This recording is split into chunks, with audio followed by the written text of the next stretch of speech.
started Raunak with the white pieces, so he gets the first move advantage. He did super well with his team in the Olympiad. He's won some international tournaments, but there is no bigger opponent than Magnus Carlsen. And will Magnus play the Sicilian like he did against Vaishali? Will he play maybe a modern, showing that he wants to win as early as move one? What do you expect from Magnus? Will he even make a move? Right now, that's a big question. He's taken about 25 seconds for this decision with being on the defense side in this one, but that just doesn't sound like Magnus. I'm expecting something on the board. He needs to make a move. He's down by a minute. What is he doing? I don't know. Does he even know his clock has started? Sometimes you have a different tab open. You're not looking at the board. And, well, he doesn't really seem like he is mentally invested in the chess game. He has just played c5. I think that, he was just not looking at the tab, but he does play e6 with no more Rossalimos. Everyone has come to expect knight c6 against Magnus Carlsen. Instead, he plays e6, and now Raunak is the one thinking. He's thinking. We saw a little eye movement, and that's usually the chess players trying to understand what kind of middle game approach they want, what are the openings that they want to go for. One thing's clear, that Raunak was not expecting Magnus to play the second move e6. He's slightly surprised, but he knows what he wants to do. He's just deciding what kind of setup he wants. He goes for the open Sicilian, as we can see, and there we've got a sort of a Rosa Tamanov by Magnus there. Yes, and we have confirmation Magnus was on another screen. He wasn't looking at the chess.com window, but he has a solid setup, and he's not even really down much time. So thankfully for him, it was only a minute, but he has played a6. So this is typical from black. Maybe you play b5.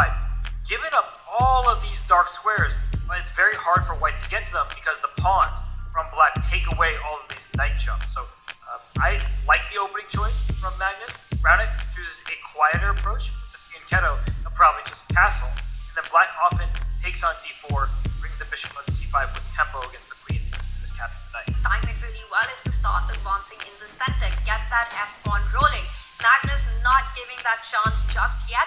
He decides to develop the bishop. I usually see this after the knight trade because it does win a tempo. Bishop to c5 does invite white to actually fall back with the knight to b3 as well, hitting that bishop on c5, gaining that tempo. So I'm slightly surprised by Magnus's move bishop to c5, and I can see Raunak taking his time, so I'm not the only one who's surprised.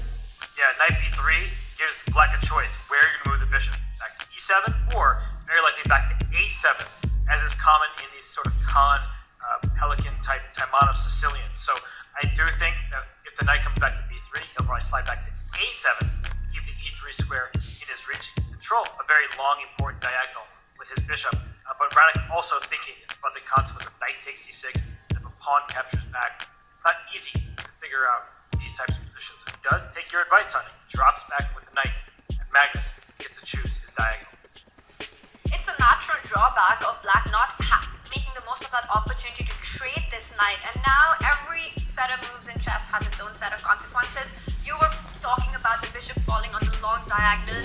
It would be very tempting to go back to a7, control that e3 square, but in return you give another square for white's bishop. Raunak will be looking at developing his c1 bishop now to f4, hitting that queen.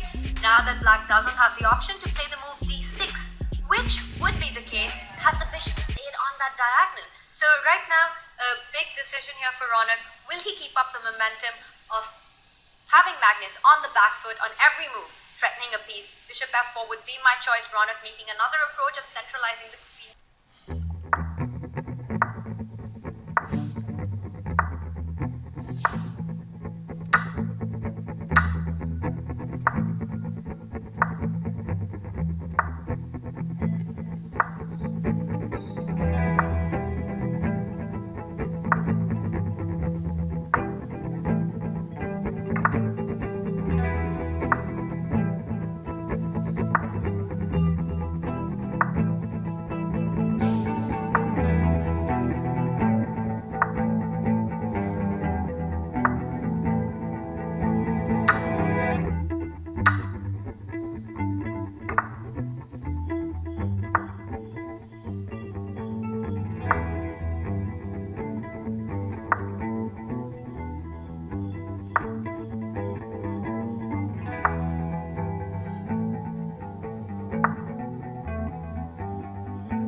check, you win this pawn, maybe this pawn.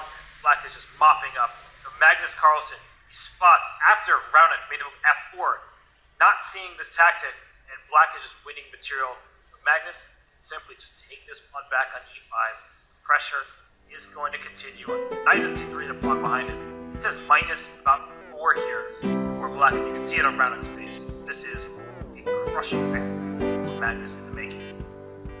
Yeah, he looks devastated right now, Raunak, as he should be. Magnus just creating these tactics out of thin air. And I have to say, his chess currently is from another planet. As we've been talking, he's up a pawn right now. Not the biggest trouble for White. White looks like on the edge of losing another pawn down, down the board with c2 under fire as well. And the one thing that really stands out to me, Robert, is Magnus on the verge of, well, winning the third game. He's just been winning in crushing style today. It's like giving the opponents no chance at all. Seriously, each split knight takes c2 in a second. I would have spent some time trying to figure out, is everything safe? It looks like the queen is a bit far away. But he simply takes a pawn, attacks this queen here. Queen on b2 is now defending this pawn e5. 2 extra pawns for Magnus Carlsen. And for Raunak Sadhwani, even keeping the queens on the board will not be easy. And if you have to trade queens, like with queen to b3. Oh, sorry, go ahead. I think I might have spotted a mad trick in this position. You were pointing out queen b3, and I think it might be the only way, because imagine if you fall back with the queen to, let's say, e2 or f2. Alright, you want to try and keep the pieces on the board. But now notice how the black queen and the black rook on c8 can target the c1 rook, and the knight can jump, well, not only to d4 but to e3, and I think that might be an option. And I'm trying to work out the geometry because it's so complicated. Knight e3, I'm giving up the knight for free, but your rook on c1 hangs, and if you first trade the rook on c8, I will pick up the f1 rook with a check, and that is celebrations. Or am I missing something? No, I think you're spot on. That is nasty, and that's why perhaps Raunak has yet to move. He is understanding that knight e3, even if the queen's not there to capture, knight e3 will be next. He resigns. He just threw in the towel, and Magnus Carlsen gave a little shrug. Yep, I do that to people. Just another day in the office. So Magnus Carlsen wins.